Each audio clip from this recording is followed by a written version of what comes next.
Right, welcome on board today. Today we are going to be explaining further the process group interaction. Yesterday we did explain the initiating process group and planning process group. I will quickly revise that and then we'll move on to execution and monitoring and control. If you remember, yesterday I said that the things start moving from initiation as far as the project is concerned, because the authorization for the project is issued during initiation, and the person who initiates the project is the project sponsor. He comes from the organization, he is part of the organization, he is the one person to whom the project manager is answerable, and he is the one person who is going to solve all the problems of project manager. So whatever the organization has done so far regarding the birth of this project, all the documentation are available, and we explained three documents which are key inputs to the charter development. They were project statement of work, which was created by the customer when they decided on the make or buy decision and created this document. This was a layman document. This was not a very detailed document. This is not exactly the scope, but yes, of course, there is an element of scope given in it, but detailed scope we will elaborate further. Then, why did our company go for this contract, go for this proposal, this tender? That is our business case. Why are we doing it? So, our company created a business case before even putting up a proposal for this statement of work, and that business case is also available with us, justifying why we should be doing it. And ultimately, once we got this contract, the agreement we get into, which is in shape of an agreement, MOU, or a contract, that is also available. So pretty much details are already available to us. The formal start of the project can really be announced now. The sponsor will take help of these three documents, as well as he will also take into account the organizational process assets and enterprise environmental factors, and he will deliberate on the charter document. Charter document we'll talk more about it, but will naturally contain the little justification of the project, the background of the project, what is to be done, and what are the key deliverables, what are the high level risks, assumptions, constraints, and things like that. He can give any number of details, but generally speaking, charter is a short document. This is a brief document, just an authorization for the project manager to mobilize the resources. Once that has been done and charter is given to the project manager may seek certain clarifications just to have a clear idea of the preliminary scope of the project. And as soon as he is comfortable with that, he does not need to go into a lot of detail here, because those details he will explore during planning. So in initiation, the next job which the project manager has to do after having received the charter is to look around for all the possible stakeholders who have anything to do with the project and create a list of all those stakeholders, which is called stakeholder register, and develop a stakeholder management strategy as to what category of stakeholders are to be treated how. These things will get into the planning. They will be output from the initiation process group, and they will get into the planning. And project manager will also get the organizational process assets and enterprise environmental factors from the organization. He will also get the teaming agreements, if any, which are actually in between our organization and the customer, any such things which we have to do mutually. So the roles and responsibilities must be defined in the teaming agreement, and that teaming agreement is required for planning. Then we need to have the requirements coming from the customer. They will also be received in the planning. Then we have the resource calendar, which I said is the document which becomes available as soon as our resource is mobilized. This document can only be assumed until and unless the resource is not hired or not mobilized. Only after a resource is mobilized, the resource calendar of that resource will become available, when this person is going to be available for the job he has been hired. Maybe someone is doing part-time with you, someone is full-time available for you. So that can only be known when that person comes on board. But anyways, while we are planning, we will make certain assumptions that certain people would be available full-time with us. But naturally, when we hire them, then we would know that they are available full-time or not. And if not, then we might have to amend the plan accordingly based on the availability of those people. So, why this resource calendar is coming right from initiation? Because even in initiation, someone has been mobilized. Who is that? The project manager has been mobilized. So his resource calendar was made available. Maybe he might have hired one or two people alongside himself for doing the identification of the stakeholders. So maybe those resources are also mobilized and the resource calendar is available. Moreover, even in planning, uh, project manager needs to build his planning team. So he may hire planning people, and their resource calendars will also be made available. But most of the people would be required in the execution of the project. So most of the resource calendars would be made available during the execution. So this is a continuous process. As you know and understand, that execution will go on till the end of the project. Therefore, this is a continuous process. The resources will keep becoming available, and the resource calendars would be made available accordingly. Then, on the other side of planning, we see one arrow going downwards, one arrow going upwards. These two arrows, one which is going downwards, is the procurement decision. That is the procurement decision we are going to take. What is the job within this project? What is the group of activities which we do not want to do due to certain reasons? Maybe due to capability, we don't have the capability to do it, maybe capacity, or maybe risk. But these could be resulting in a make or buy decision, and a buy decision would be if we are going to outsource this job because we should not be doing it due to these reasons. So we have the make or buy decision and source selection criteria. How would we select the various seller out of the various sellers who would be bidding for it, who would be sending in the proposal? How would we select the most appropriate one? That is a source selection criterion.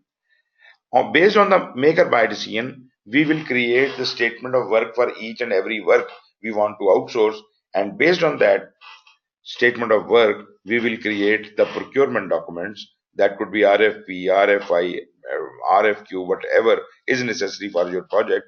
So these procurement documents are sent up to the initiation, to the process identify stakeholder, as if this decision of make and buy, which was not known earlier at the time of initiation, is now known, and these procurement documents are now available.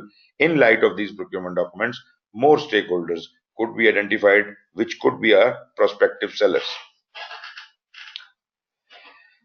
What is the job of planning? Is to create a project management plan. So whatever happens in planning, it gives out a consolidated project management plan, which is output from this process group and goes to all the remaining three process groups. Like it goes, our copy goes to execution, our copy goes to monitoring and control, and our copy goes to closing.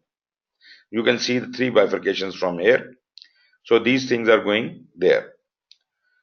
And we did mention project documents. These are the documents which are not part of project management plan, but they are to be, archived into the project documents, which they will be consulted during monitoring and control and execution. But they are not included in the project management plan. So they will be archived in the project documents archive. So this was a story we discussed yesterday. Now let us see what happens after this. So far, if there is any question, you can ask.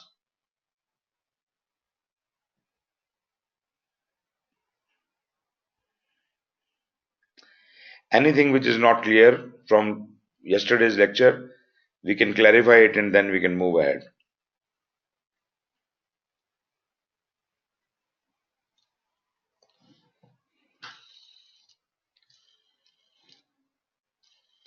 Nothing? Okay, that is a signal for me to move ahead. Now look at execution. What do we get in execution? Naturally, we get the project management plan. This is the project management plan coming to execution. You see, a copy is going to monitoring and control, and a copy is going to closing. Then we also get the make or buy decision or source selection criteria. We also get the project documents. We also get the resource calendars, as I explained earlier. We also get from this the organizational process assets and enterprise environmental factors. These are the things we are getting. Let us go down and see what else we have got.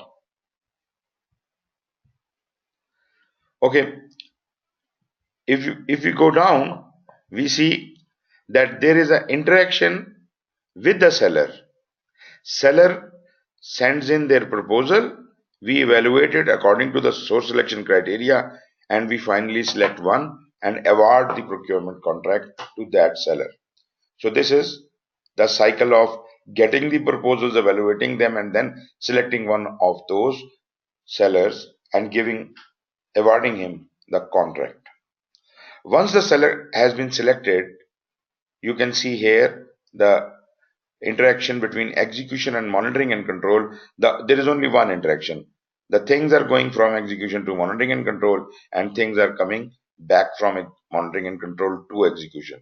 Now I'm going to discuss that, and this is the most important part of it. When we execute our plan, first of all, execution does not have a mind of its own. Execution cannot make any decisions. Execution is supposed to follow the project management plan as such. If there is something wrong with the project management plan, they are supposed to inform monitoring and control, and they can do the change request. You don't have to worry that it will take a lot of time and things will be delayed. Monitoring and control is actually happening simultaneously with execution. When execution starts, monitoring and control also starts. Therefore, immediate action can be taken and change requests could be processed immediately. So you don't have to worry about that this is too bureaucratic a process. If we execute as per the project management plan, we are expected to create some deliverables and some work performance data will be generated out of execution. Here it is written work performance information. Kindly correct it. This is work performance data. The thing which comes out of execution is the work performance data. And selected sellers, as you all understand, we have just awarded the contract to a seller. So that selected seller details along with the contract are also being sent to the monitoring and control. So we are sending out 4 things to monitoring and control: deliverable, change request, work performance data, and selected sellers. Now let us see what happens with these things in monitoring and control.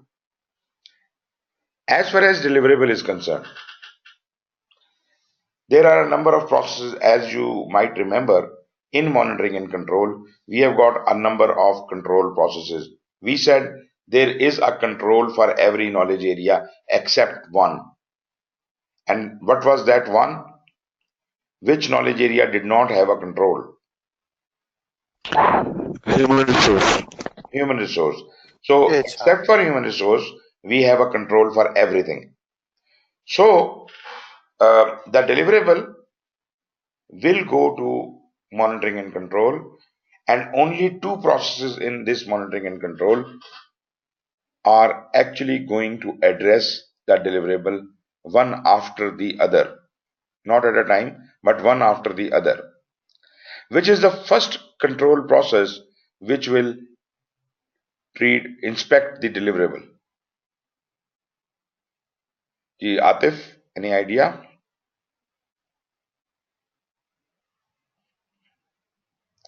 Out of the many controls, which is the control which should address the deliverable by inspecting it first?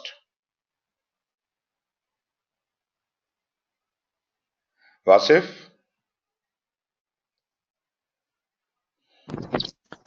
Quality assurance? Okay. Quality control is the answer. Quality control. Yeah, sorry. Quality control was also correct. Why not quality assurance? Because as I said earlier, quality assurance deals with the process, with the work Yeah, bro. while it is being undertaken, and that is done during execution. So if you are looking at the processes, that would be during execution, and quality assurance is a process within the execution. As far as the deliverables are concerned, we will inspect them through quality control. This is the first inspection. If the deliverable does not pass the inspection, that means it is a defective item.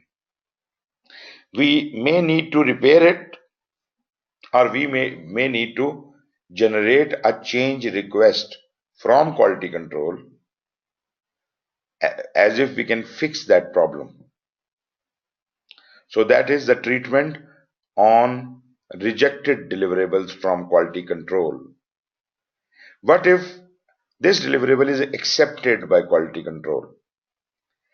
That becomes a verified deliverable, that is stamped as verified by quality control. That means it fulfills all the requirements of the quality, and this piece uh, is uh, all right as far as the quality is concerned. Now this deliverable, which is now verified, must pass through another test, another inspection, as if it can be finally delivered to the customer. Can you tell me what could be the other inspection? Which process will do the other inspection? Yes, Idris.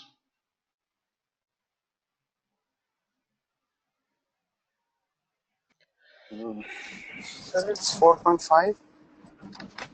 What was Audit and control 4.5? project work. It will Monitor be a and control scope. project work. Control project work? Scope. No, no, no, no. Control by the name of it, that is monitor and control project work. That is the chief analyst. That is the in charge of all the controls. That doesn't inspect. Okay. Then it will be a scope, sir. Scope. Right, right. But which process? What is the name of that process? It's actually validate scope. Validate scope. Very good. Validate scope is the process which is responsible for user acceptance testing. And once anything passes this inspection, that becomes an accepted deliverable. Now the only thing left is to hand it over to the customer. We are just holding the deliverable which is in the accepted form, and it is just to be delivered, and it is the responsibility of closing that after it has closed down everything, it should deliver this deliverable to the customer. So this is the total treatment which we have to give to deliverable as far as monitoring and control is concerned. And if this uh, inspection does not pass, then again we will have to move the change request, we have to fix the item, do the defect repair and all. So that cycle will continue, and we will again go back and fix the things. What about the work performance data? Work performance data is just news coming out of execution. This process has started, that process has finished, this machine is broken. So these are the news which are generated from execution. In themselves, each news means nothing, but it is the responsibility of various controls existing in monitoring and control to receive these work performance data news and make head and tail out of them. And to do that, all the controls must have a copy of project management plan, out of which they can extract their respective management plan. If it is scope, the scope control will refer to the scope management plan or the requirements management plan. Schedule will refer to the schedule management plan, and so on and so forth. The relevant management plan they will bring out and compare the work performance data with that relevant management plan, and would see what has happened which is in favor of us or which is not in favor of us. So the variance from the plan will be noted. Once the variance from the plan is noted, then we analyze. Each control is responsible for doing a thorough analysis of how bad or good the situation is. And they will give out their analysis report by the name work performance information. Work performance information is the output of every control. Every control. Every control receives as an input work performance data and project management plan, and they processes this data and analyzes this data and yields out a work performance information. So there are as many work performance informations as many are the controls in monitoring and control. But the chief controller is in integration. You remember in integration we had two processes of monitoring and control. One I said is the chief controller and the chief analyst, and the other as a chief controller. We are concerned about the chief analyst right now, because this work performance information which has been created by the various controls would be further analyzed and consolidated by chief analyst, and the name of this chief analyst is monitor and control project work. Monitor and control project work will receive all the work performance informations from each of the controls, further analyze it, consolidate it into one single report, and that report is called work performance report. Am I clear about this? Yes, sir. Now, while doing this analysis, if any control feels that there is a damage caused to the scope or time or cost, and that has to be fixed, the only reason for moving a change request is that scope, time or cost needs to be changed. Any one of them or all of them. These are the only three project objectives. If any one of them needs to be changed, a change request is supposed to be moved out from that control. And you see, even from execution, we were receiving some kind of change request. And why are we receiving this change request? Execution does not have any power to change anything. But if its job is stuck due to poor planning, if there is something wrong with plan and they cannot proceed ahead, they will immediately launch a change request. So that change request and these change requests, which are generated after analysis by each of the controls, would go to the chief controller. And what is the chief controller? That is the name of that process of integration is perform integrated change control. That is the chief controller. That is a basket where all the change requests are received and collected. And this process is also responsible for processing these change requests. It does not process these change requests by itself, but actually because the sponsor was the one who baselined the plans. So sponsor or the senior management or the project board comes to integrated change control, conducts a meeting, and in that meeting they are presented with all the change requests, they are debated, and ultimately some of them are approved, others could be rejected, and maybe there are some which could be pended for some time or whatever. It is a decision of the board.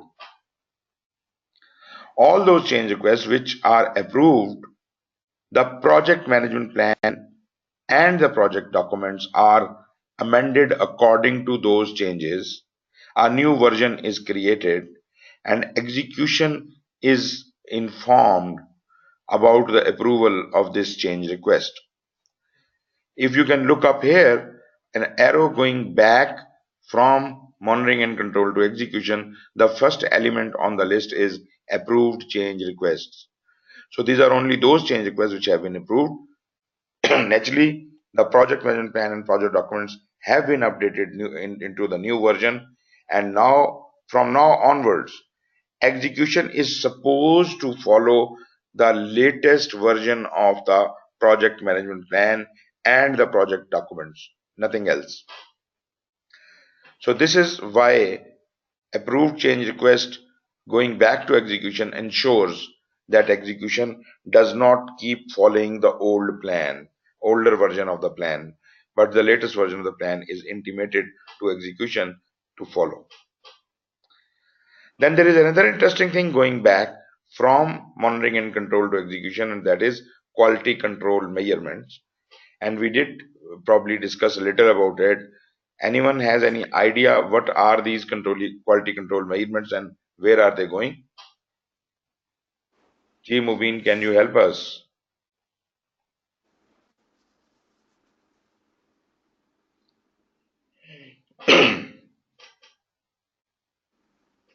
Mubin, can you hear me?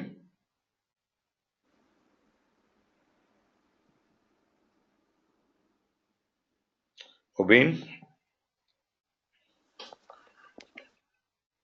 Okay. Atif?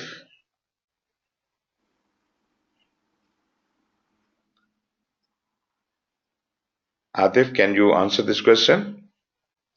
Why are quality control measurements going back to execution? Idris?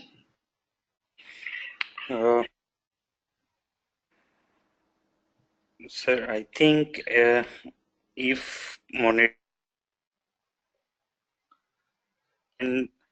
some flaws in the quality control measurement, like means if something is happening on the side which is not being properly controlled by the which is not, whose quality is not being properly controlled, then they will issue some change order and they will change that process means for example, if they are constructing some wall, then there would be some parameters to control the quality. If that parameters are not being properly followed, then this monitoring department, they will see, and then they will amend that process and they will send back to again execution, please means follow these new rules because the old one was not properly implemented, something like that. Okay, you see, as far as quality control is concerned, if quality control does not accept a deliverable, it is rejected in inspection, that automatically creates a change request by itself. And that then, if approved, will become part of the project management plan or project documents. So there is no reason for quality control to, do all that. But here we are not saying that the defective items are to be corrected or something. We are saying we are just sending the quality control measurements from monitoring and control to execution. So is there any process of quality in execution?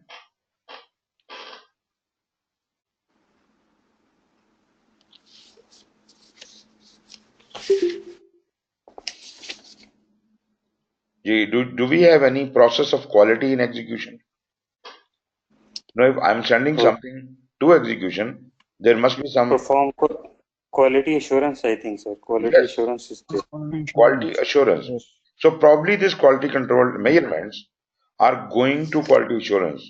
And now we have to find why these are going to quality assurance and what does it have to do with it. So Vasif, can you help me? What quality assurance will make use of this quality control measurement? Bring about changes to the process, execution process, Hmm. so that the quality should be assured next time. So it not become a repetitive work that the same thing comes back to them again and again. This is actually addition to the execution. Okay. You are right. Actually, quality assurance is responsible for the processes only. As far as the deliverables are concerned, or the problems with the deliverables are concerned, that is not its issue. But it is more concerned about fixing the processes. If there is something wrong with the processes, quality assurance is responsible for improving those processes.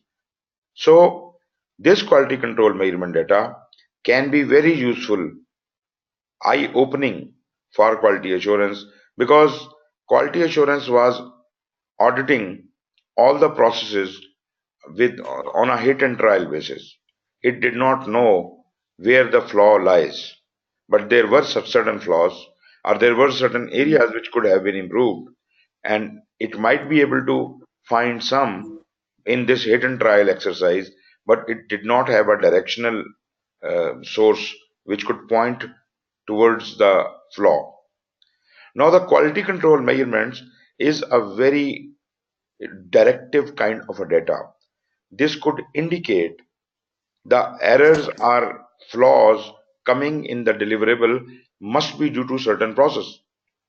So it can hunt down to that process and find the exact cause of problem in the process, thus fixing it and improving the process, and thus reducing the number of defects ultimately going to be caught by quality control later. So this is very interesting. Although quality assurance has nothing to do with quality control, but it can make use of quality control measurement data, which could help quality assurance in improving its processes. And if you improve quality assurance, your quality control will be positively affected. Third thing, which is going from monitoring and control to execution, is the work performance report. Work performance report is actually, you must correct it. Here it is written performance report. This should be written work performance report. Work performance report. Uh, where was it created? G. Mubin, do you remember where work performance report was created?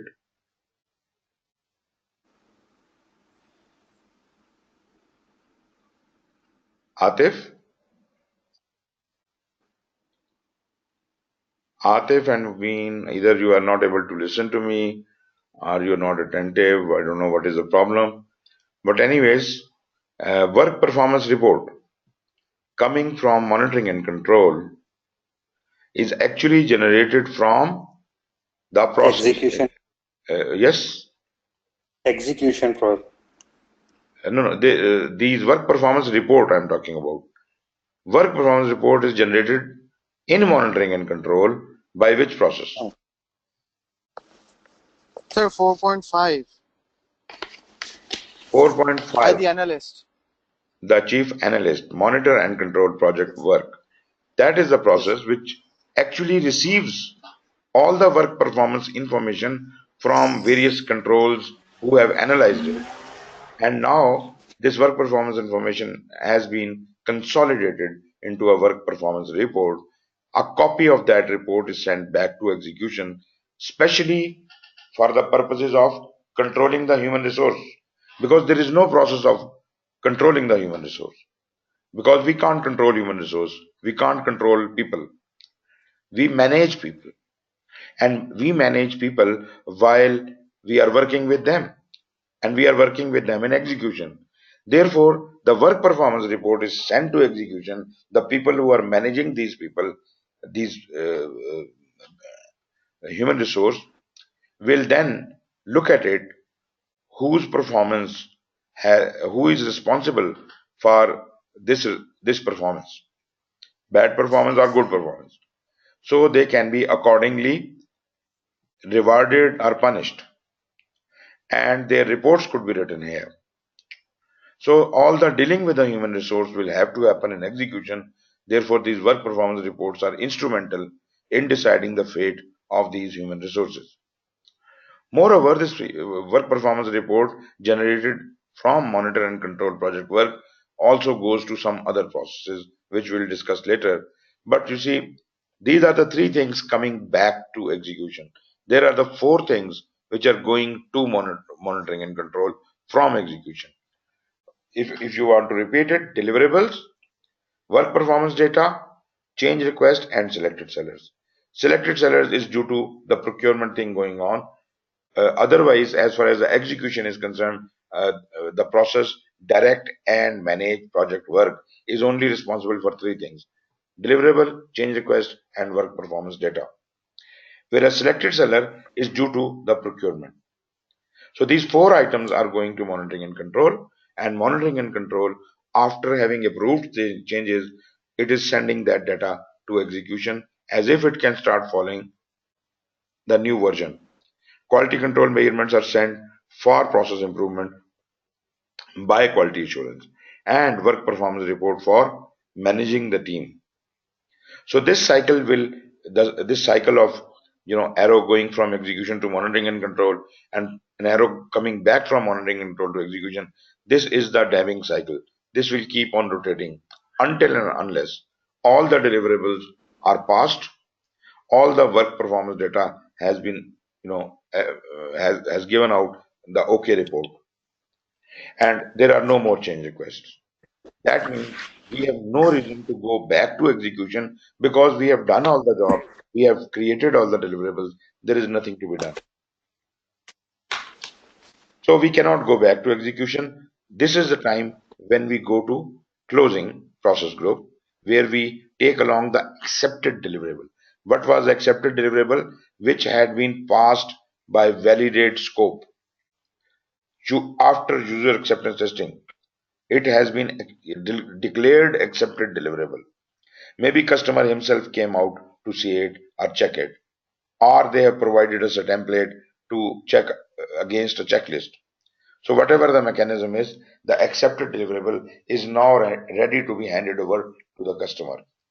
And all the procurement documentations are also sent to the closing process group. Closing process group will ensure that all the activities of the project has been done, all the work and all the deliverables have been completed. There is nothing outstanding. It also looks at the procurement documents to ensure none of the aspects of procurements are left undone and everything is ready to be closed. At that point in time, closing decides to deliver the final product, service, or result to the customer, and all the organizational assets are sent back to the organization. That marks the end of the project. Any questions so far? Uh, so this procurement documentation, which type of documents it will be included in these things? Okay, there is Usually, a separate chapter on procurement we will be discussing. Basically, there could be any number of documents. Different kinds of contracts require different kinds of documents. We have request for information. We have request for proposal. We have request for quotation. We have tender notice. We have, the quotations, call for information for bid, and so many other documents which could be produced. But naturally, we have to decide which procurement document is to be created, looking at the need of the project. And all these procurement documents, whichever is necessary, are basically formed based on the statement of work. The very first thing we create before the procurement document is the statement of work, and statement of work is dependent on the make or buy decision. Once you do the make or buy decision and you decide that this job cannot be done by us, you will write a statement of work. And based on that statement of work, you will then create the relevant procurement document. Okay. So the other thing which I forgot, these project documents. What documents would be included in this project Okay, documents? okay. Okay, I intend talking about it, but if you have just asked the question, let me briefly explain. Did I talk about what is a management plan and what is a plan? Yes. So you remember that the very first thing in planning we do, any planning, we must first create a management plan. And a management plan is not the managing of the plan itself. This is how to manage the plan. So before I create the plan, I outline my principles for that plan, and those are the management plan. Even the planning activities I need to do, they are actually planned in the management plan. How would I do each one of those steps? What I must consider while I'm doing that job? And that includes all the principles, policies, procedures, and everything about that area. Now that becomes a template, or that becomes the basic rules which I will follow in the subsequent processes of planning. And in those subsequent processes, religiously following the management plan, I will create various documents. Those various documents could give birth to some other output and ultimately this all will form up into an ultimate document which can be implementable. The final state of planning which could be implementable is called baseline. So between management plan and the baseline, there could be a number of documents, but they are irrelevant because the final shape it has shaped up into is the one we need for execution. Project documents, though we are not throwing them away, but we are keeping them at a safe place in the archive. So all the documents we created in between these two states are called project documents. And all the management plans and all the baseline is my ultimate doable plan, the executable plan, the steps which I have to take. So that is called the baseline. So all the management plans and all the baselines, they form part of the project management plan. Remaining everything goes into the project documents. Okay. Thank you. Got it. We will talk more about these things, but first let me move on and let's talk about each and every process, starting from initiation. In the previous diagram, we have not talked about the processes. We talked about the process groups and their interaction with each other. We did not pay any attention to what is happening inside of a process group. Now is the time that we are going to talk about. We are going to open each one of the process groups and talk about each process and their interaction. One thing, if you remember, is that integration I mentioned is the parent of all the other knowledge areas. It controls all other knowledge areas. No matter which process group are you talking about, integration has to be there and it has to be assuming a controlling role. So even in initiation, develop project charter is a integration process. This is in command. Even in initiation, this is the commanding process. This is the major process. That's why it is being shown with a white box. 4.1 is being shown on a white box. And in the background, the bigger box, the gray box, it shows the parent knowledge area. Develop project charter belongs to integration. And because it belongs to integration, that's why it is white. And the circle around integration means that it controls. It is in charge. And it interacts with all other processes. And luckily, here we have only one other process that is from the stakeholder management knowledge area, and that the name of the process is Identify Stakeholder 13.1. So there are only two knowledge areas which are being addressed in initiation process group: integration and stakeholder management. From integration, we have the develop project charter process. Once this charter has been issued to the project manager, he is then responsible to identify the stakeholder, which belongs to stakeholder management knowledge area. So that is all about the initiation process group. Once we have the charter out of the develop charter process, and naturally that charter will be input into this identify stakeholder process also. Identify stakeholder process will give out the stakeholder register, which is the list of all the stakeholders, and stakeholder management strategy. How are we going to deal with different categories of stakeholders? This is the total job you have to do in initiation. You don't need to get into the thick of it, because more details we are going to explore in planning. So after initiation, and you see there are only two processes in initiation, and in planning we have got 24 processes. 24 processes, which is more than 50% of the total number of processes. There are 47 processes in total, and 24 processes are from planning.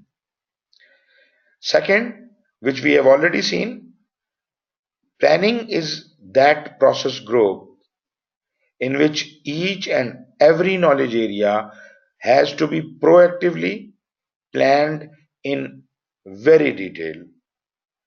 We want to spend enormous time in planning because we don't want to leave anything on chance. We want to be proactive, but naturally, this is the decision of the project manager and his team how much time they have to spend on planning. For a 2-day project, you can't spend 30 days on planning.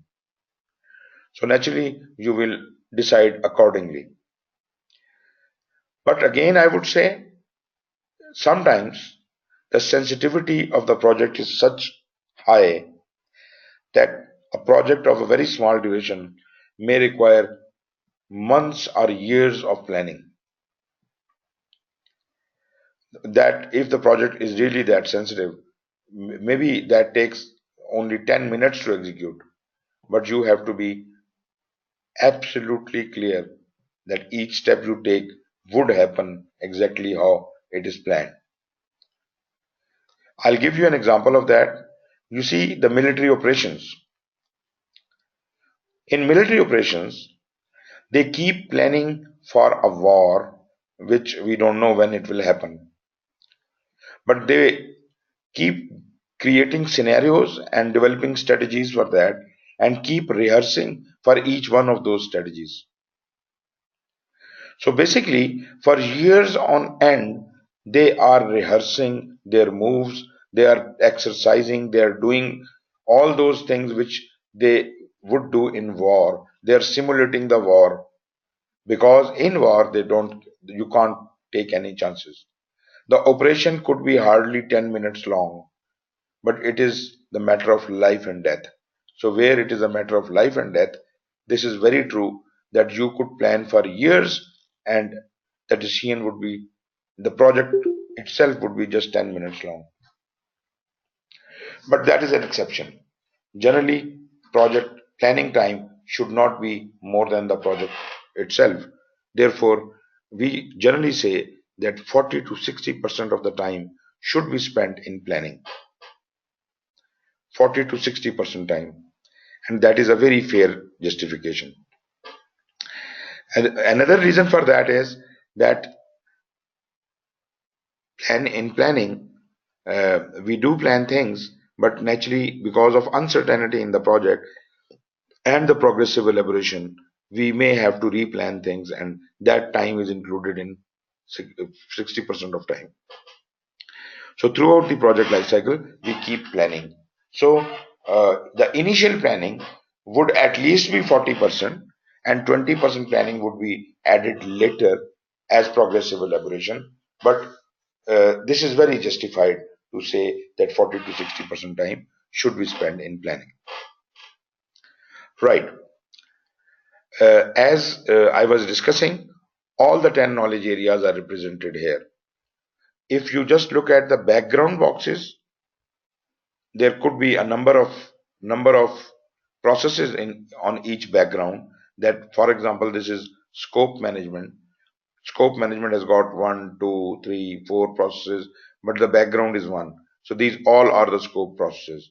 So there are 6 processes in time, 3 processes in cost, and so on and so forth. So what we see is this one is scope is one knowledge area. So scope is represented here 1, 2 is time, 3 is cost, 4 is quality, integration, procurement, risk, communication, stakeholder, and human resource.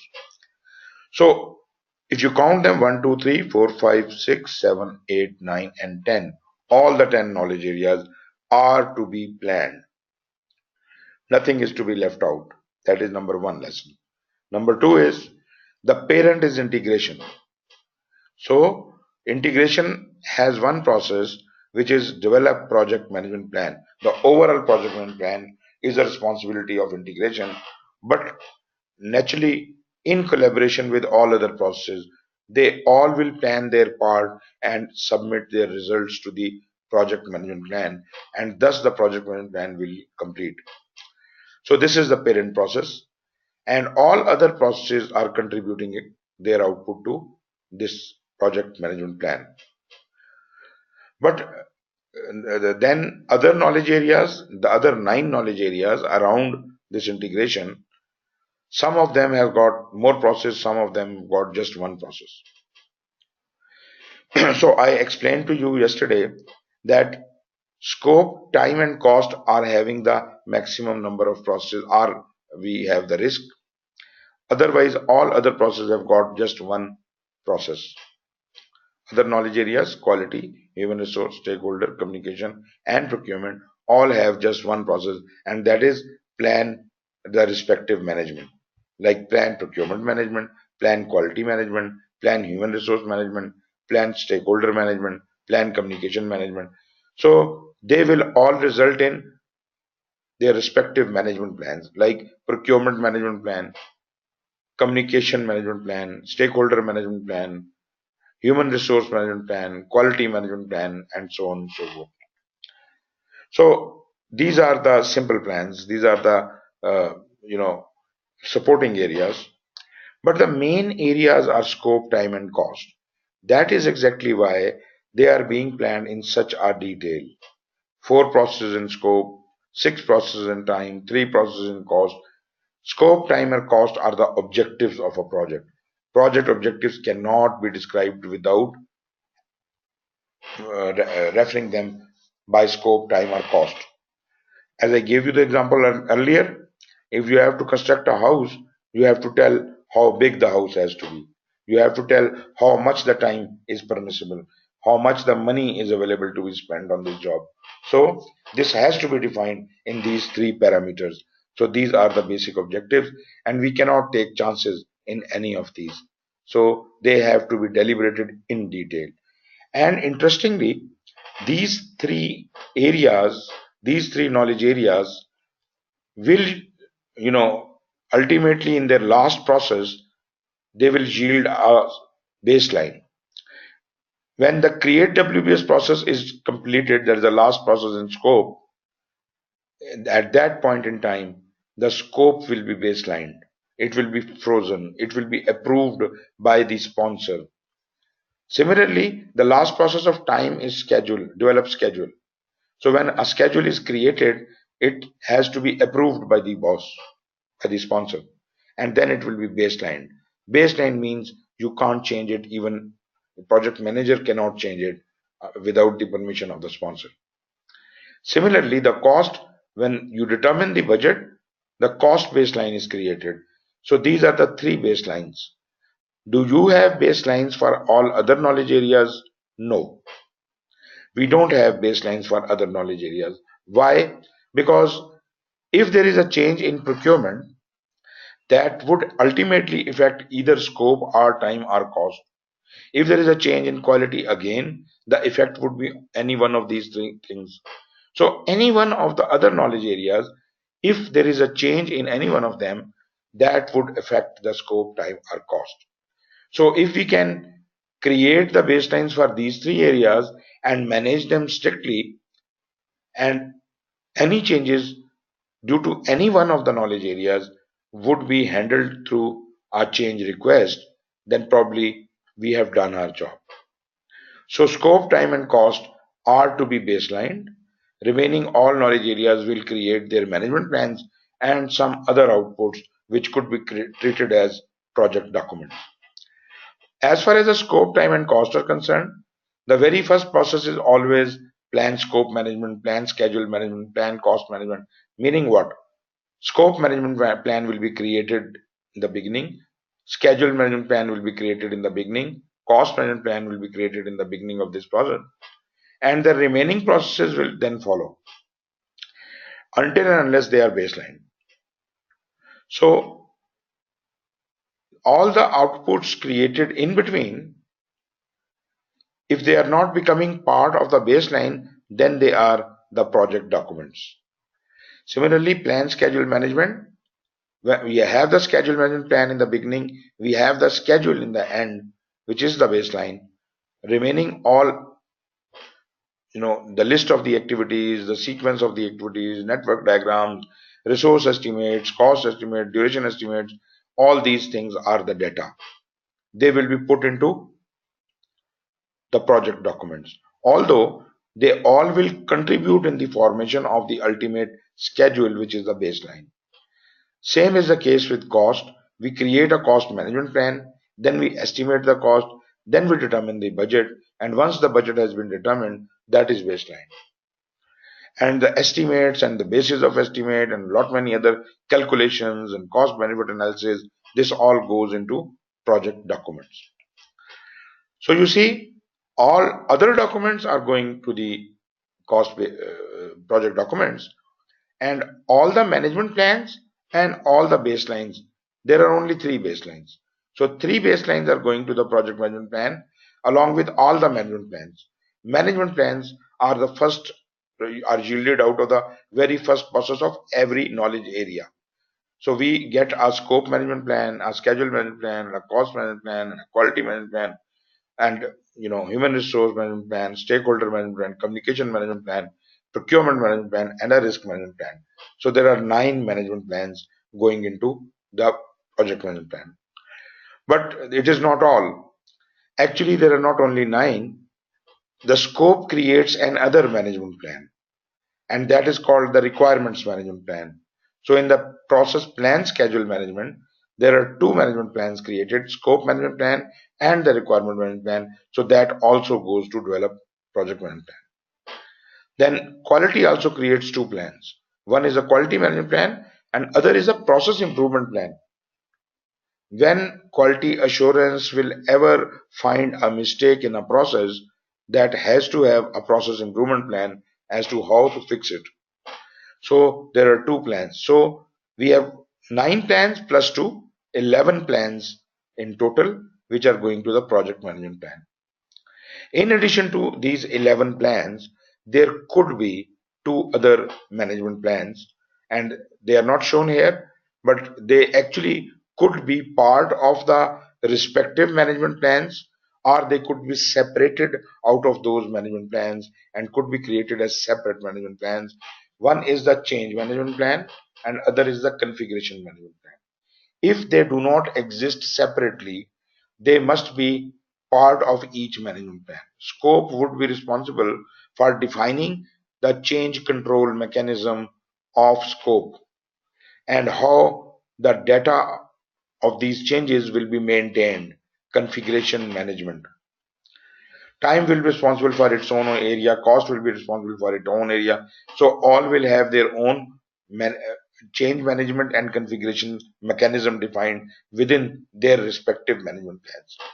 But if you want to unify all the change management plans and all the configuration management plans, then you can have two additional management plans which could enter into the integration management plan.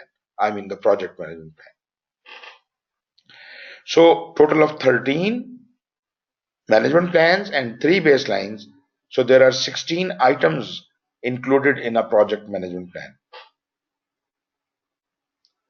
So this is the explanation of this whole of the planning process group. Any questions so far?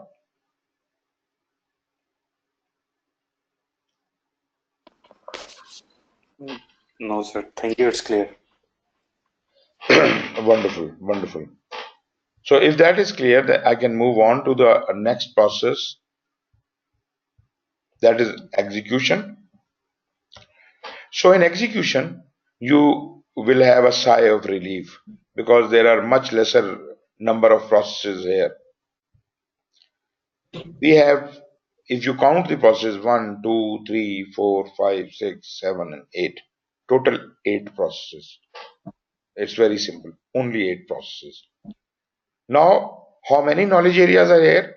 1 is the human resource, 2 is the communication, 3 is the integration, 4 is the stakeholder, 5 is the quality, and 6 is the procurement. Only 6 knowledge areas are represented here. How many are missing? 4 knowledge areas are missing. Which are those knowledge areas? You remember? Yes, please. Atif, which are the 4 knowledge areas not shown here?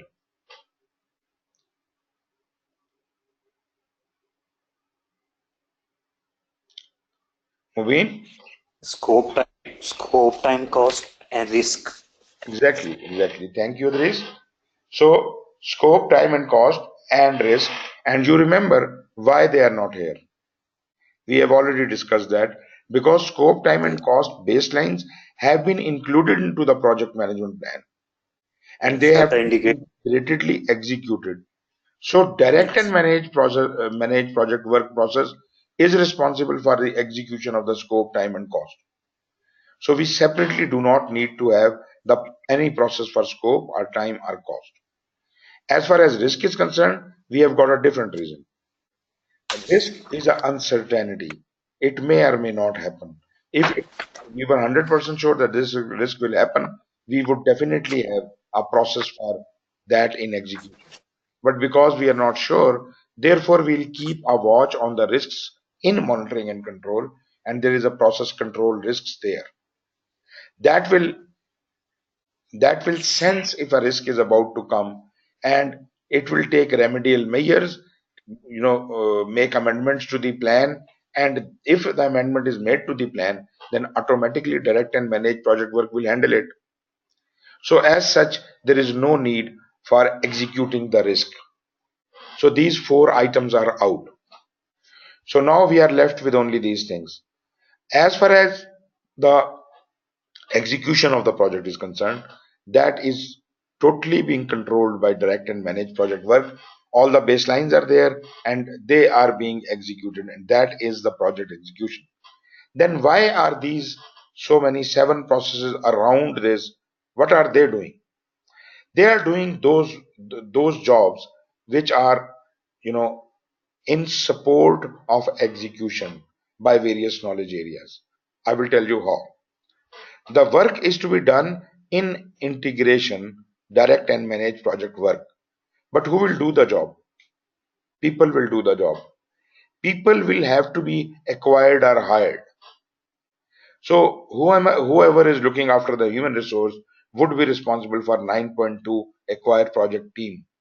So right from putting up advertisement in newspapers, selection and all that, the team will have to be mobilized.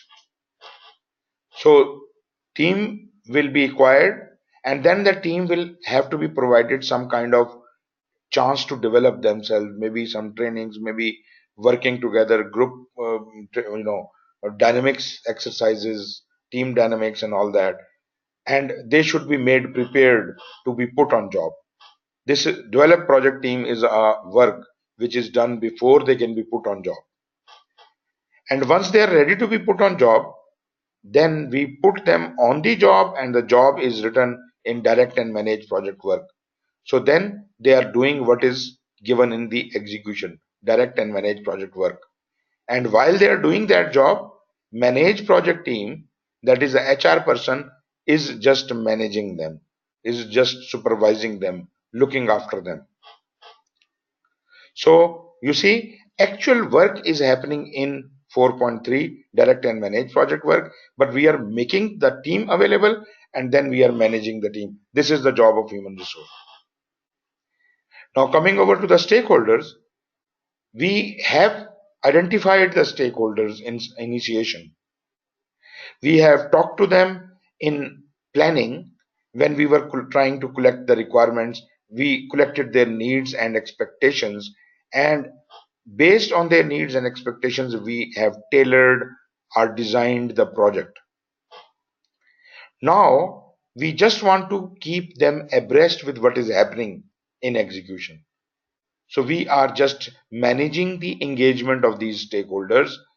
This is going to happen when the work is being done. So they are just, we are communicating with them, we are keeping them on board, we are making them a part of the team, and we are taking them along. That is what we are doing here in stakeholder management. This is not the actual work of the project. Actual work of the project is happening in direct and managed project work. Similarly, we are communicating within the team, outside of the team, with different stakeholders. All the communications we had to do, we had planned earlier in the communication management plan. Now we are ensuring that communications does happen. If communication, if there is a bad communication, or if there is a angry stakeholder, that would be handled later in monitoring and control. But while the project is being executed, we will take all measures that communications do happen as per the plan, and stakeholder engagement is managed as per the plan. But naturally, if something needs improvement, we can move out the change request from these processes. As far as quality assurance is concerned, again, actual work is being handled in direct and managed project work. But this is the only process which keeps an eye on the work. Whatever is happening, it will keep auditing the processes. This is the only process which looks at the live process, and it has the capacity to enhance or improve that process if it is faulty or if it needs improvement. So quality assurance is responsible for the processes only, and live processes. It is not recorded processes or the processes which have happened. If the processes have happened, how can we improve it? So quality assurance is only possible when the processes are happening, meaning when the project is in execution. Therefore, quality assurance is a support role for the execution. Last but not the least is the conduct procurement. That is the procurement management thing. You see, you created in planning the make or buy decision, the statement of work, the procurement documents, and naturally the source selection criteria and all that. And you devised a mechanism how to select the sellers. Now those sellers have to be actually selected. So all the work involved in selecting the sellers, right from advertising in daily newspapers, receiving their queries, pre-bid meetings, receiving their proposals, evaluating them, interviewing them, negotiating with them, and ultimately awarding the contract. That all happens in conduct procurement. So as far as these outsourcing jobs are concerned, we are not concerned about their execution. We are actually concerned about giving them to some company, outsourcing it, contracting it out. If we contract it out, our execution is done. and we have a contract based on which we can control the procurements later in monitoring and control. So we don't have to execute that portion because that is to be done by the contractor, and we have a contract based on which we will control the contractor. So all of these processes, these are actually the support processes, are supporting the execution of the project, which is happening in direct and managed project work exactly according to the project management plan. So this is execution. Any questions on execution?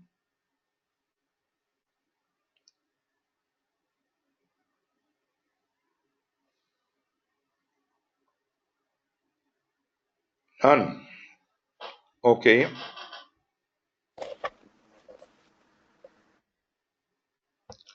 Let's move on to monitoring and control now. Now we are in monitoring and control. Here we have control for everything. Remember, you have to have control for everything. Here integration again is parent, but there is exception here because in integration we don't have just one process. Here we have two processes, as I used to call it, the chief analyst and the chief controller. The chief analyst is monitor and control project work. This is in charge of all the controls. And integrated change control, which is recipient of all the change requests. So from execution, work performance data was generated. A copy of that will be given to each and every process here. Every process here will get a copy of work performance data. Every process will also get a copy of project management plan. They will extricate the relevant management plan which they need to check with. Like scope will refer to the scope management plan or requirement management plan. Stakeholder will refer to the stakeholder management plan, and so on and so forth. And they will compare the work performance data with their respective management plans and baselines. In case of scope, time and cost, we will have baselines. So according to the baselines and the management plans, we will check the work performance data and see where there are variances. The variances could be good or bad. We might have done a job faster or slower. Faster is good, slower is bad, but they both are variations. If there is a variation, how good or bad that variation is? Does it impact the whole project? What does impact the whole project? Anything which affects or changes the scope, time or cost will affect the whole project. Therefore, any control when finds a variation, checks it whether it will have an impact on scope or time or cost, and if there is an impact, then they are authorized to move a change request, and change request is moved to perform integrated change control. And you remember, even from execution, change request was coming, and that was coming directly to perform integrated change control. Going back to the controls, each control, after having analyzed the work performance data against the management plan, will come out with certain analysis, and that analysis will be concluded in as work performance information. So work performance information will be coming out of each one of these controls. And all the work performance informations coming out of these controls will get to monitor and control project work. This is the chief analyst. This is responsible for collating all the work performance informations and putting them together into a single work performance report. Now this work performance report is going to be very useful because it is not only going back to execution and providing what? Providing the guidance for managed team. The HR resource sitting there managing the team will now know how good or bad the job has been done. The work performance report has come, and now he can directly catch those people who have blundered or who have not done well, and he can fix them by reward or punishment, or maybe writing the reports, or getting them out of the project, or whatever action he has to take. Those actions will be taken by managed project team. This performance report will also be required by integrated change control, because when it is deciding the fate of the change request, it must know the overall work performance report. This work performance report will also be required for control procurement. The procurement is dealing with something which is separate from all other knowledge areas. This is dealing with the contractors. So work performance report will let it compare the contractor's performance with the project performance, and how it has to align them and fix them. If contractor is not working accordingly, then how he can bring it back. Maybe the contract has to be amended, some penalty has to be imposed on the contractor, or maybe a change request has to be launched into the main project to fix that problem. Similarly, uh, the risk control, this is a risk control. Risk control also needs to have this work performance report, because risk has to look for new risks all the time, and therefore it must know the latest situation. So latest situation is a work performance report. So these are the various places where work performance report can go. But anyways, that is not really very important. The more important thing is that all the work performance information have come into the monitor and control project work, and it has converted into work performance report. All the change requests have come to perform integrated change control, and it has either approved or rejected them. All the approved change requests have gone back to execution, as if execution would know that there is a revised plan now, and they have to act accordingly in all future actions. Now, as far as the deliverable is concerned, this was all about the work of the process, the work which has been done, that is post-mortem in these controls, and variations are found. What about the deliverable? You remember the deliverable, once comes from execution, it is hit by quality control, the first inspection. If the thing is passed, it's called verified deliverable. This goes from here to validate scope. Validate scope is the second inspection, which is user acceptance testing. And if anything passes that test, this is called accepted deliverable. This is then handed over to close, and close project, when it finally finds everything is okay, this hands over this product to the customer. So this is all about monitoring and control. Last but not the least is closing. Closing, we again have, just like initiation, just two processes. Controlling process is integrations close project or phase, which is going to audit everything which has been done in the project. And this is going to be a paper audit. All the papers are complete, have the forms have been filled, all the work, do we have a proof that all the work has been completed? Do we have a proof that all the deliverables have been delivered? There is nothing missing. And moreover, it also looks at the procurements. This is a subordinate process. All the procurements also have to be closed. So all the procurements have been, the work of procurements have been done, the deliverables have been received, the claims have been made, the payments have been made, the records have been maintained. So if the all is okay, then this gives a okay report to close project and phase.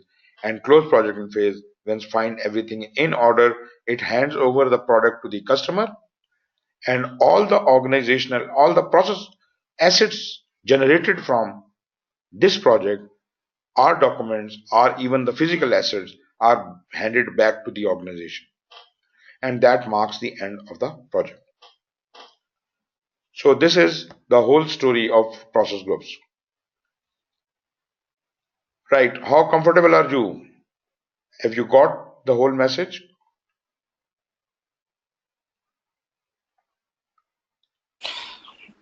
Yes, sir. Yes, It's sir, fine. please. Need some revision. Yes, Atif? Sir, it's fine. Getting your points, but I need some revision because I'm again, into something else as well. So I need to sit down and to listen to this recording again. Okay. You listen to it. I feel you are driving right now. Yes, sir. Okay. So listen to it carefully, and if you have any questions, you can always come back to me, and we can discuss that, or you can email me if Sure. it is not possible to talk. Okay. Thank you, sir. Thank you Few very much. yeah, few ending remarks, some points which are at the end of this chapter.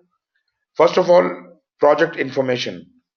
I have already described to you what is work performance data, what is work performance information, and what is work performance report. These things are described here in this slide. Then this chart shows how it moves around. From project execution, I explained that work performance data is generated. From execution, work performance data is generated. That goes to all the various controls, and they process it, analyze it, and they convert it into work performance information. This work performance information goes to overall control, which is monitor and control project work, which converts it into work performance report.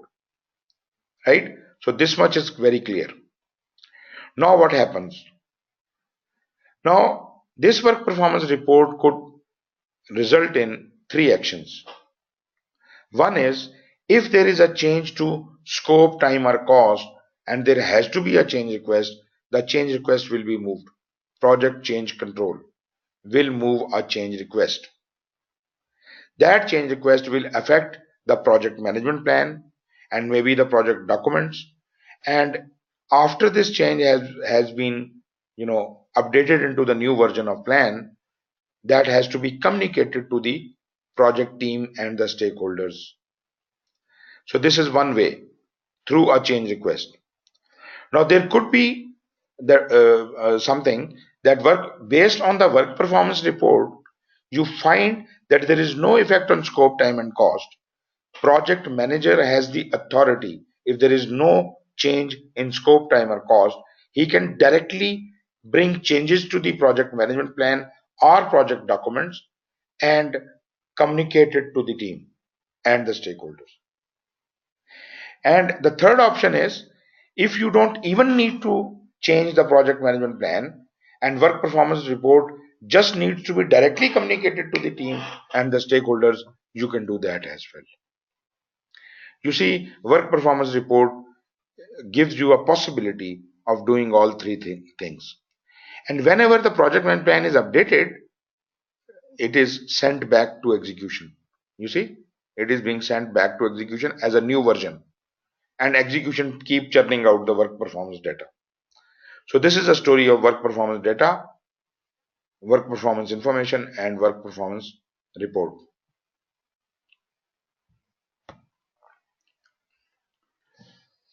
So that's it. This chapter comes to an end, and I would like to move on to the next. Meanwhile, if you have any question, if you want to discuss anything, I am available. You can talk while I load the next presentation.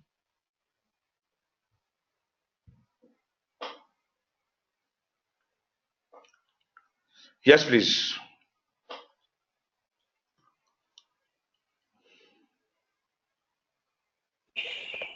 So far, it's clear, sir. I wish if it remains clear because this is going to impact your exam too much. If you are really understanding what I am saying, then it is wonderful. It is really wonderful because then you will have absolutely no problem in your exam. Yeah, let us study once more means because you have Yeah, taught everything. of So course. let us study. If we find anything, then we'll come back to this, sir. Right, right.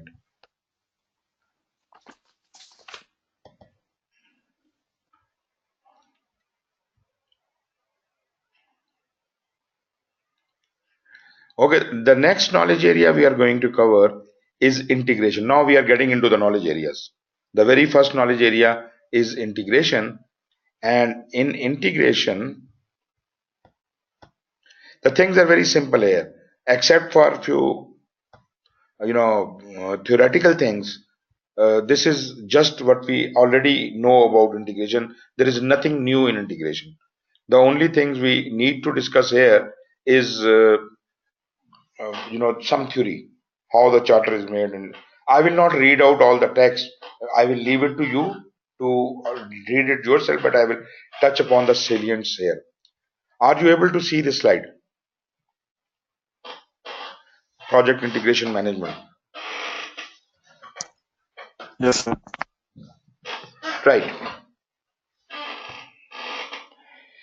So you remember integration is the parent of all knowledge areas. And we have got 5 process groups. And integration has to be present in all 5 of them. So the minimum number of processes integration can afford is 5. But actually there are 6 processes. Why? Because there are 2 processes in monitoring and control. One is the chief analyst and one is the chief control. Therefore, we have got 6 processes. If we look at it, 4.1 develop project charter is the initiation process. If you look at it, 4.2 develop project plan is the single process which is responsible for controlling the planning process group. 4.3 direct and manage project work is a single process responsible for controlling the whole execution. And 4.4 and 4.5, these are the chief analyst and chief controller. You remember all the work performance information comes to monitor and control project work, and it converts it into work performance reports. And based looking at this data, it can also create its own change request. And the work performance report, a copy of that is also sent to integrated change control 4.5. And the change request can also be sent from monitor and control project web to perform integrated change control. Integrated change control is responsible to receive change requests from everywhere, even from execution, even from any other control, or from the monitor and control project work as well. So these will handle all the monitoring and control aspects, and 4.6 is the controlling process which is going to audit and close the project or the phase. Remember, every project and every phase has a charter. Every project and every phase has to be closed. So that much for the 5 processes. What integration really means, it is the process of identification. It identifies what has to be done, it combines them, put them together, unifies them, and then coordinate them. There is a very big responsibility of integration. So it has the characteristics of unification, consolidation, communication, and integrative action, which is crucial for controlled project execution. That is very important. If the things are not properly coordinated, you will not be able to, manage all the 10 knowledge areas. You are doing the job also, you're also managing these communications and stakeholder expectations and also meeting the requirements and all that. This could only be possible if you can orchestrate the whole thing in a very, gentlemanly fashion. So it includes making choices for everything: resource allocation, trade-offs, interdependencies, and whatever you can think of. So many processes, 47 processes are there in the whole thing, and each process has been explained in this standard discretely, separately, with defined interfaces: what is coming in, what is coming out, how, what is to overlap, what is to interact with what. We have already discussed those things. So this all interaction has to be managed very carefully by integration. So these are the 6 processes. Let us move on. Integration with operations. This we have already studied a lot many things. Okay. A little about the discussion we already had about how the projects come into being. Naturally, we do understand that there had been a business case, there had been a business need. There has to be a business need, and we create a business case based on that. And once that business case is developed and we get into an agreement or a MOU with our customer, only then we try to initiate the project in form of a charter. Project sponsor creates the charter.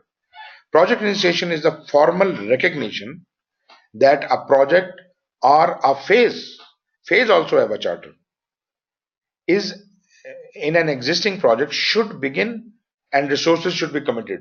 So this is a permission that resources can be committed to the project now. The business might drive the need for project, customer might demand changes to the product, or legal requirements might create the need for a new project. This all has to be, considered in initiating a project. And why a project is initiated, normally it is the story of change management in the organization.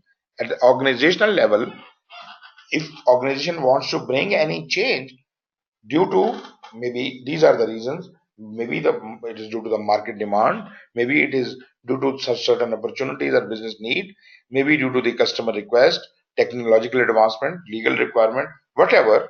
So these could be the reasons for initiating a project, but a project will come into being ultimately.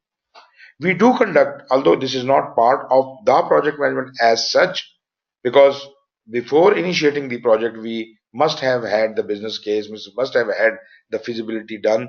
But feasibility study is an important part, and it is not only done pre-project, but it is also while we are doing the project, we do many feasibilities in between also. So feasibility is something a project manager, project sponsor, and all these people involved in project management must be master in.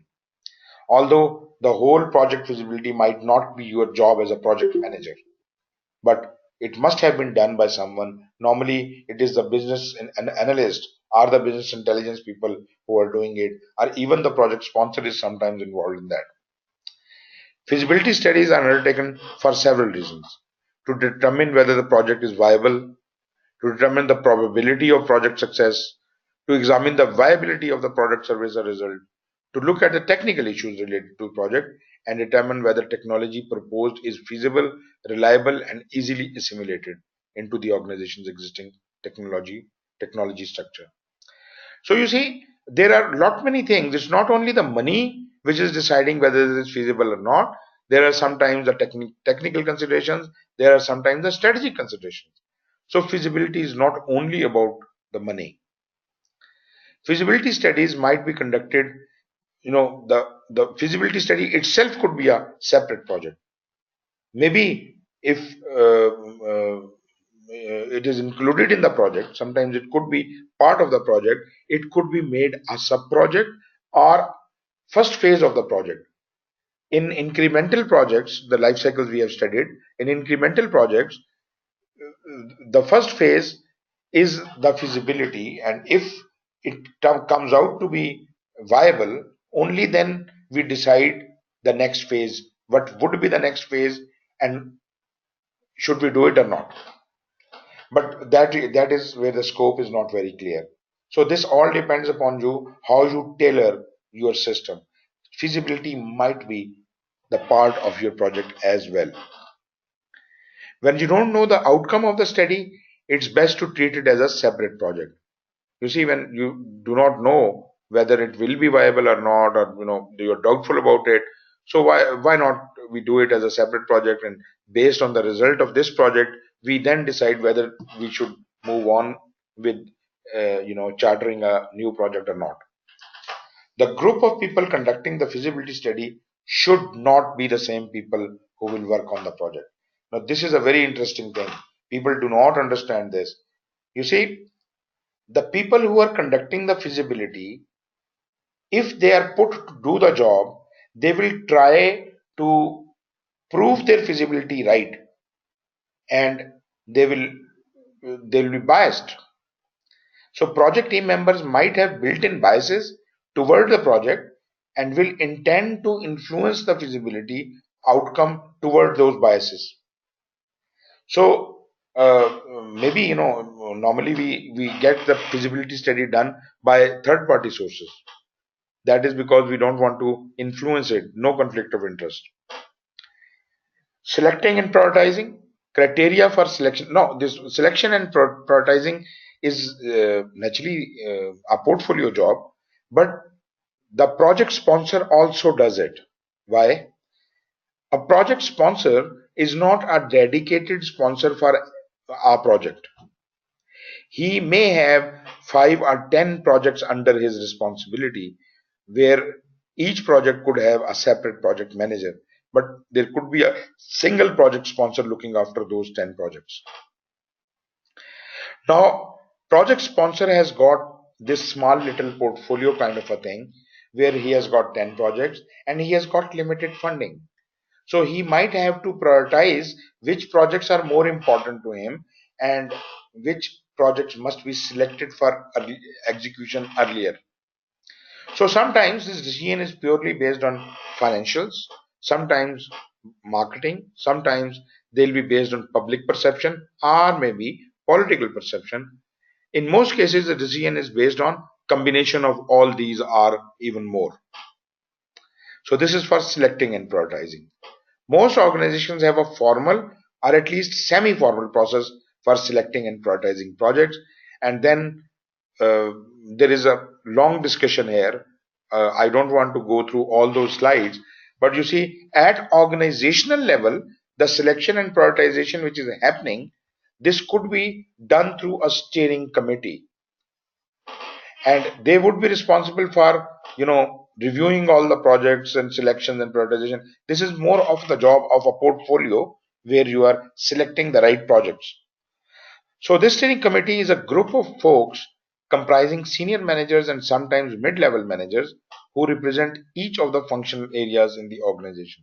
That means that this steering committee will have the representation of all the major players, key players of the organization for deciding which projects to undertake and which not to. Here is how the process works. The steering committee requests for project ideas. I'm not talking about the project management as such. This is happening in the organization. This is the steering committee within the organization, not for project. It is not the project running. So steering committee asks for the project ideas from the employees, business staff, prior to the beginning of fiscal year. Every year they get the ideas from their employees. These ideas are submitted in writing according to some format. Then a meeting is held to review these ideas. The remaining projects are prioritized according to their importance and benefit to the organization. Projects are then documented on an official project list. Those which have been found feasible, then they will be initiated and progress will be reported on the active projects at the regular monthly steering committee meeting. This we are all talking from the organizational perspective, not project management perspective. So you must understand when you are reading this that we are not really talking about the detail. Okay. Project ideas are submitted in writing and contain a high level overview of the project goals, a description of the deliverable, a business justification, desired implementation date, what organization stands to gain from it, list of functional business areas, and if applicable, any cost benefit analysis. So this is all a discussion. This is all theory. You can read it out, and this is, yes, of course, feasibility study and selection and prioritization. The idea of it is important, but it is not that important that you should only be studying that. But yes, you must read through all this. This is good to know. In this feasibility, you could employ two kinds of models or methods.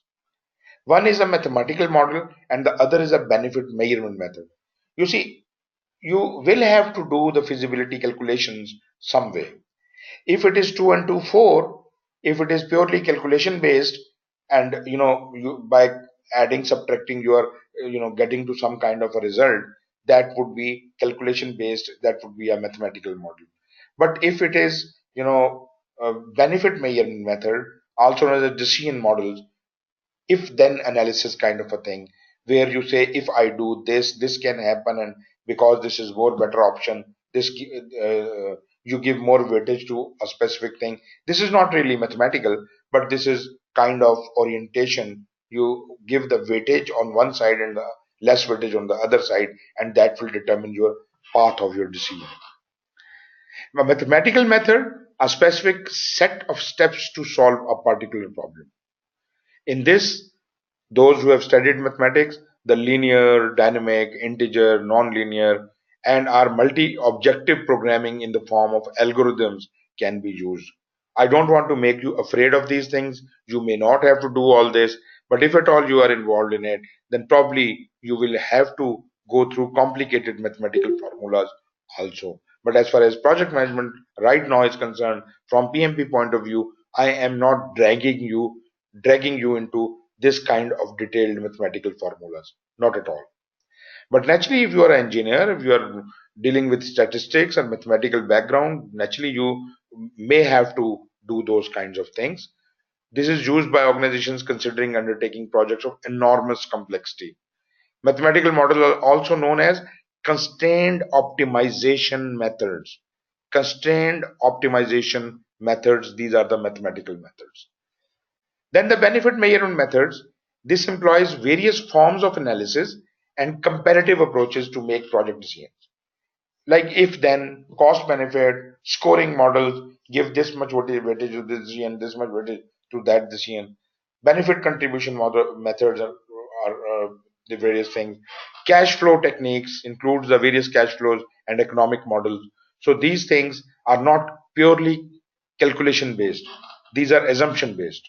So benefit measurement methods could be used for the selection of projects. Cash flow techniques, we will study them a little bit more in detail when we talk about the cost management. So here, just for your information, which project is giving you more payback, earlier payback, discounted cash flow, net present value, internal rate of return. So there were various methods of doing the cost benefit analysis. Then we move on. We have got these 6 processes. We will talk about each one of these.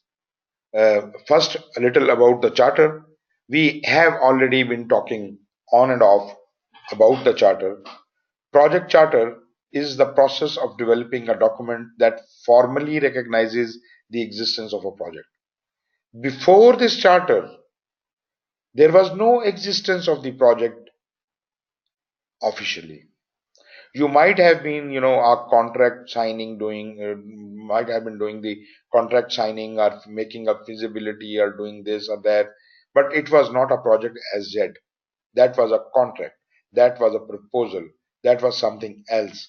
Now is the time you are formally ordering someone to do it through this charter. So that means you are the senior executives have formally recognized that this project is now in existence, and it provides the project manager with the authority to apply organizational resources to project activities. So, project manager is mobilized, is authorized.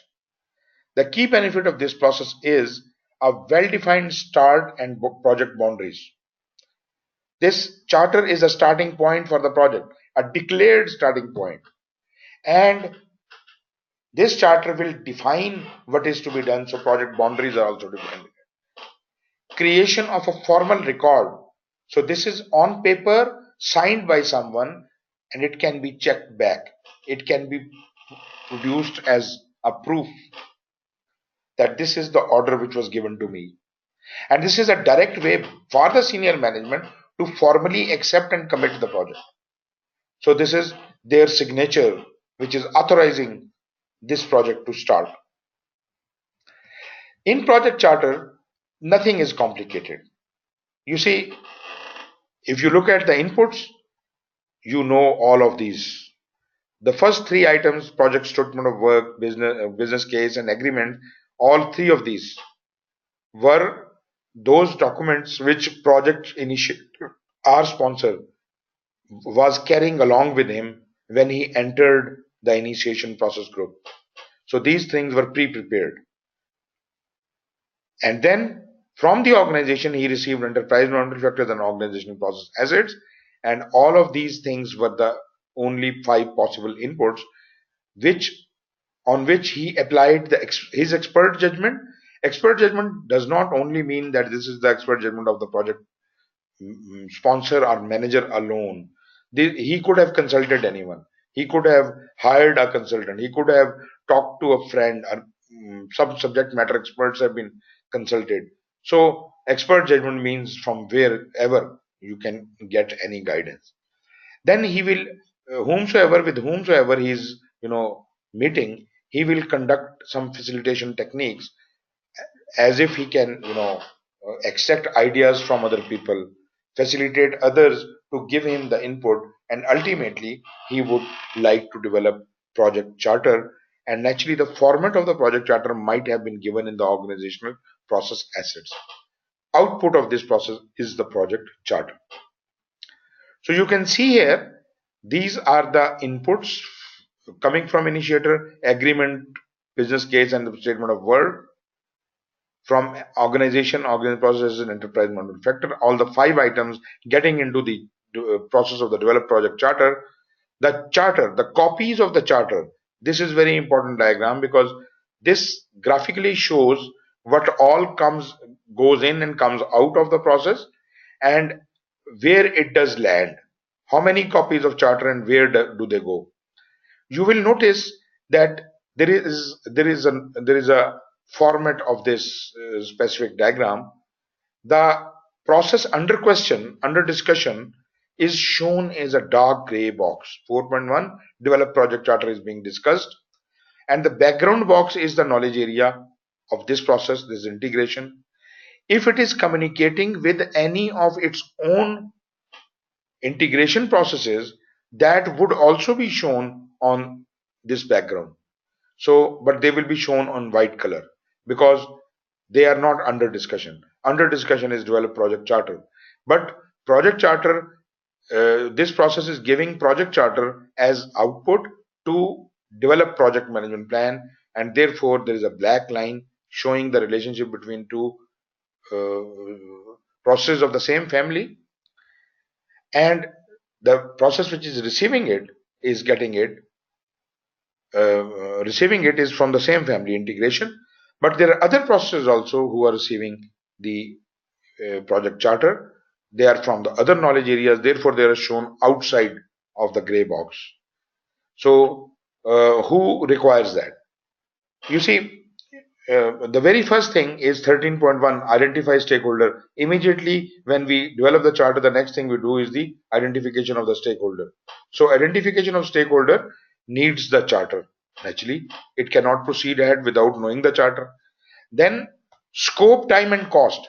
These 3 management plans cannot be, they're the first management plans. Scope, time, and cost, they are the objectives. So when we are planning the scope management 5.1, planning the schedule management 6.1, and planning the cost management 7.1, we need charter. In addition to that, when we are planning risk management, we also need charter because risk management encompasses all. Now going back to 5.2 and 5.3, when we have scope management plan has been developed, when we are trying to collect the requirements, it is, we are still in the beginning of planning. Therefore, we may have to refer to charter time and again while collecting the requirements and while defining the scope, because scope definition means we are developing a detailed scope statement. So we have to be very carefully, referring to the scope until and unless the scope is established. After that, we don't need to provide this charter to every other process. So this is the detailed diagram of developed project charter. Charter establishes a relationship, a partnership between the performing organization and the requesting organization. In the case of external projects, a formal contract is the charter. But within the team, although we don't want to call the relationship between the project sponsor and the project manager as a contract, but anyways, that is a charter. Project manager is answerable to the project sponsor according to the charter, but classically speaking, we don't call it a contract. A project manager is identified and assigned as early as possible, as feasible. Why? We want the project manager to be present to see how the things are developing. That is the reason why we want him to be available as soon as possible, as soon as it is feasible, We can't hire him 6 months earlier than the project, but if we can get him few weeks or a month earlier than the project start, he will be able to learn something while the charter is being developed. Some people think the charter is developed by a project manager. Classically, it is wrong. This is not the responsibility of project manager. But obviously, project sponsor, when the project manager is available, project sponsor may seek help of project manager, may give him some writing job about the project charter, or sometimes that is possible. The sponsor doesn't know how to make a charter. He would advise, he would ask the project manager to write the draft for him. But you see, whatsoever happens, the responsibility of creating the charter always remains with the sponsoring entity. And project charter is authorized by the sponsoring entity. He signs it or the senior management signs it. Project manager does not sign. He is not a signatory of the charter. Project charter provides the project manager with the authority to plan and execute the project. It is recommended the project manager participate in the development of the charter to obtain a foundational understanding of the project requirements. This understanding will better allow for efficient resource allocation to project activities. So this is for project manager's own benefit. Otherwise, he is not required to be creating the charter by himself. Projects are initiated by an entity external to the project. That could be the sponsor, that could be the PMO, that could be the portfolio, or the senior management. So generally speaking, it is always the sponsor. The project initiator or sponsor should be at their level that is appropriate to procure funding and commit resources. Whomsoever is a sponsor, the one declared sponsor, this person must be powerful enough to resolve the problems of the project, to procure the funding, to make and commit the resources to the project. If he is toothless, he probably should not be the project sponsor. Projects are initiated due to some internal business need or external influences. So the need or influence often triggers the creation of need analysis, feasibility, business case, and all those things we have been talking about. So these are the various inputs and outputs. You can go through them. These are the same things which we have just seen. Project charter may have these things discussed in it. What is the purpose and justification? This sponsor is providing the justification to the project manager. It is just not an order. This order is based on some justification. So he provides the project purpose and justification. He provides the measurable project objectives and related success criteria, any high level requirements, any assumptions and constraints, high level project description and boundaries, high level risks, summary milestones, etc. So you can go through this list.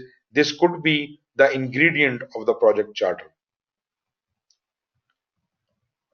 So this previous to this, these are who is the author, who signs it off, and etc. You can read through it, but this is same thing which we have already discussed. Okay, a develop project management plan is planning. Again, project charter definitely is required here. Enterprise management factor and process assets are required here, and all other knowledge areas. You remember project management plan that was in the planning in the middle of everything, and everybody was contributing its output to it. So rather than putting the names of all those outputs coming inside, we just have mentioned outputs from other processes, and this is everything and everything. So again, the same two tools, expert judgment and facilitation techniques, and we will create a project management plan.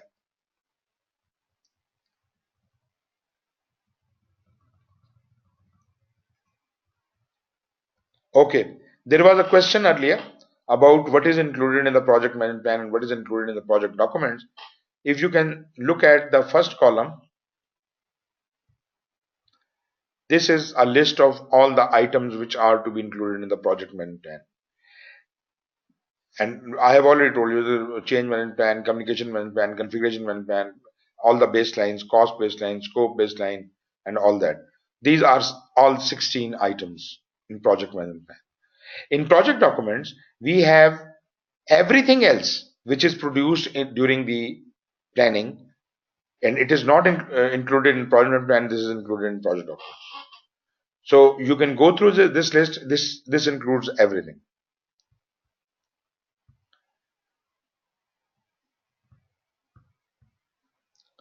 Okay, direct and manage project work. The only thing here, when we are executing the project, and it is a blindfold kind of a thing. In execution, you do not question. You just do what is written in the project management plan. So project management plan is your main input.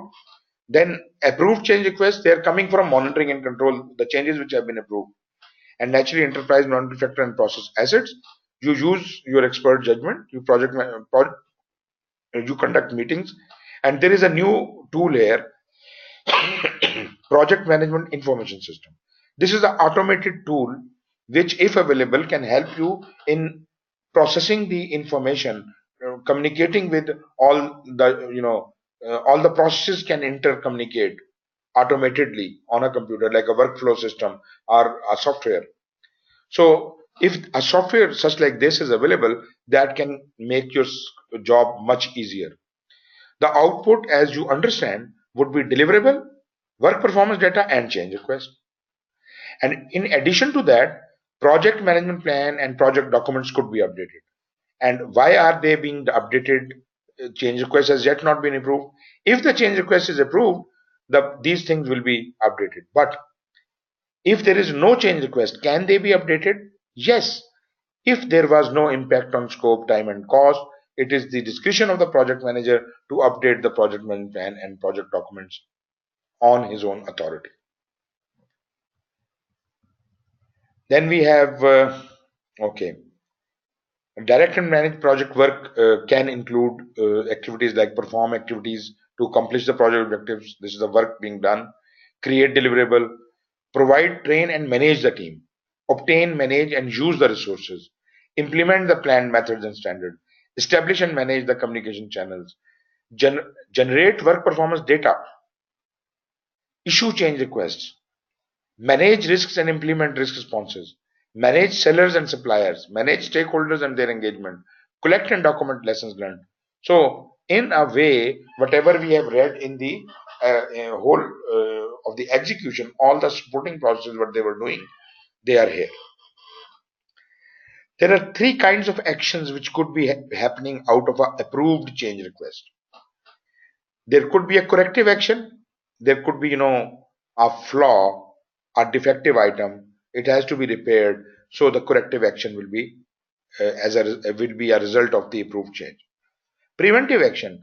You have seen that there is a likelihood that something bad will happen or is likely to happen. So certain preventive actions can be added to the project management plan as a result of approved change request.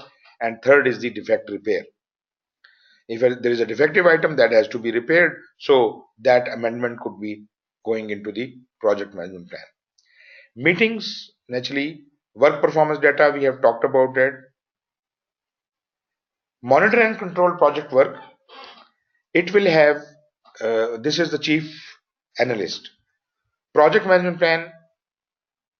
Now, what is schedule forecast? What is cost forecast? You see, schedule control and cost control will process the work performance data into work performance information, and that information is coming here as number 5. But they will also provide their forecast. Only schedule and cost will do the further analysis and do the forecasting, how much more money is required, how much more time is required. So they will provide their forecast as if the monitoring and control decisions are facilitated. The validated changes come here. Work performance information from all the output, from all the controls will come here, and naturally enterprise non-factor and process assets. Again, the same tools. The only thing added is analytical techniques here. Analytical techniques is because we are dealing with so many controls and they are using different tools. So I must know the analytics, understand what tools are they using and how they are using. So I must be that much analytical about it. So I should be using the analytical techniques. Ultimately, the change request can be launched from monitor and control. Work performance report is created as a combination of all the work performance information, and project management plan and documents could be updated. As far as the integrated change control is concerned, Project management plan is received. Project work performance reports, from where are they coming? From monitor and control project work. I told you work performance reports, a copy of that would be coming here from monitor and control project work. All the change requests, no matter from where they are generated, all the change requests drop in here, and we have these two things as standard. We use expert judgment meetings and change control tools. Approved change requests will go out to execution and they will be implemented. All the change requests are recorded in a log. Project plan and documents are updated. And lastly, the close project. Here we audit everything and close down the project. So we have the project management plan, all the accepted deliverables which are being passed from validate scope, organizational process, assets are needed, enterprise environmental factors are not needed here. So this is the first time we have seen enterprise environmental factors are not going into our process. And there is a specific reason, because we are closing down the project and there could not be any environmental effect on this last process. Expert judgment, analytical techniques and meetings, because we are paper audit, we are doing the paper audit, so we should know the calculations and methods of analyzing the things. Ultimately, the final product is handed over to the customer and process assets are handed over to the organization itself in the organization process assets. So this is a story, a whole story of integration. With this we conclude the chapter of initiation, and we will be in a position from tomorrow to start on scope. So how's it? Is it all right?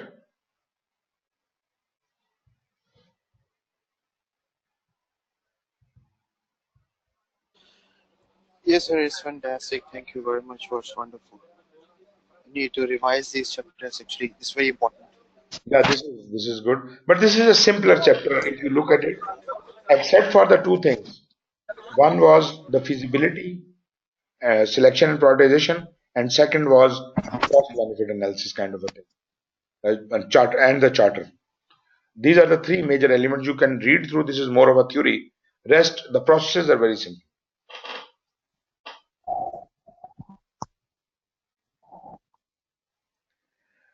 Okay, Ji, Yes, if there are no more questions, then I would call it a day.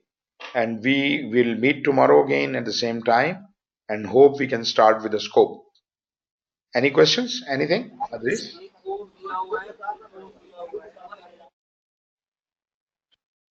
No, thank you very much, sir. Actually, it was by mistake I clicked on that one. Okay, no problem. No problem. Okay, thank you very much. Take care. Thank you very much, sir. Bye. Thank you.